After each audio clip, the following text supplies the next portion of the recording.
কুসুম তার শত্রুদের শায়েস্তা করার জন্য সম্পূর্ণ পরিকল্পনা করে ফেলেছে।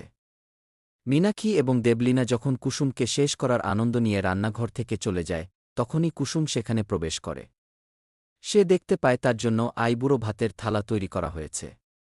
কুসুম মনে মনে বলে, খুব স্বাদ করে আমার জন্য আপনারা আইবুড়ো ভাতের থালা তৈরি করেছেন, তাই তো?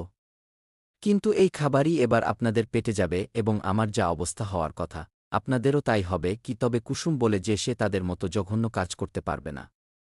তারা তার খাবারে বিষ মিশিয়েছে, কিন্তু সে প্রতিশোধ হিসেবে কেবল তাদের পেট খারাপ করানোর ব্যবস্থা করবে। সে দ্রুত দেবলিনার থালার সাথে নিজের থালা বদল করে দেয়। সে ভাবা, শুধু একজনের শরীর খারাপ করলেই যথেষ্ট হবে। দেবলীনা অসুস্থ হলে মীনাক্ষী ম্যাডামকে তার সেবা করার জন্য থাকতে হবে। কি খাবার খাওয়ার সময় ইনানি গাঙ্গুলি কুসুমকে বলে যে সে আশা করে তার রান্না করা খাবার কুসুমের ভালো লাগবে। তখন কুসুম বলে, দেবীমা, আমি চাই শেষ কয়েকটা দিনে গোটা পরিবার মিলে আমার সব ইচ্ছে পূরণ করুক। এটাই আমার বিয়ের উপহার হবে। সেই উপহার স্বরূপ আমি আপনার কাছে আরও একটা জিনিস চাইব। আমাকে কথা দিন আপনি তা পূরণ করবেন।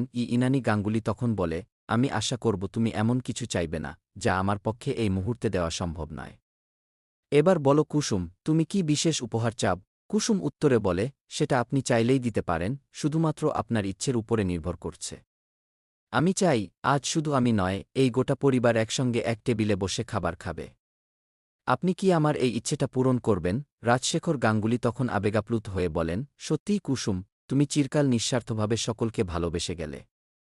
তুমি যে মূলত আজকে আইবুড়ো ভাত খাওয়ার ইচ্ছা প্রকাশ করেছ, তা শুধু আমাদের পরিবারের সকলের মুখে খাবার তুলে দেওয়ার জন্য, সেটা আমি খুব ভালো করেই বুঝতে পেরেছি। ও আয়ুষও বলে, সত্যিই কুসুম, তুমি জাদুকর। কে এরপর পরিবারের সকলে একসঙ্গে খাবার খেতে শুরু করে। কুসুম দিব্যি খাবার খাচ্ছে দেখে দেবলীনা অবাক হয়ে মীনাক্ষীকে ফিসফিস করে বলে, আন্টি, কুসুম তো দিব্যি খাবার খেয়ে যাচ্ছে, ওর তো কোনো শরীর খারাপ হচ্ছে না। তাহলে কি আমাদের ওষুধটা কাজ করছে না? মীনাক্ষীও সন্দেহ প্রকাশ করে। আপনি যদি চান, তবে এই দৃশ্যের মূল অংশটুকু ব্যবহার করে আপনি আপনার রিভিউ তৈরি করতে পারেন।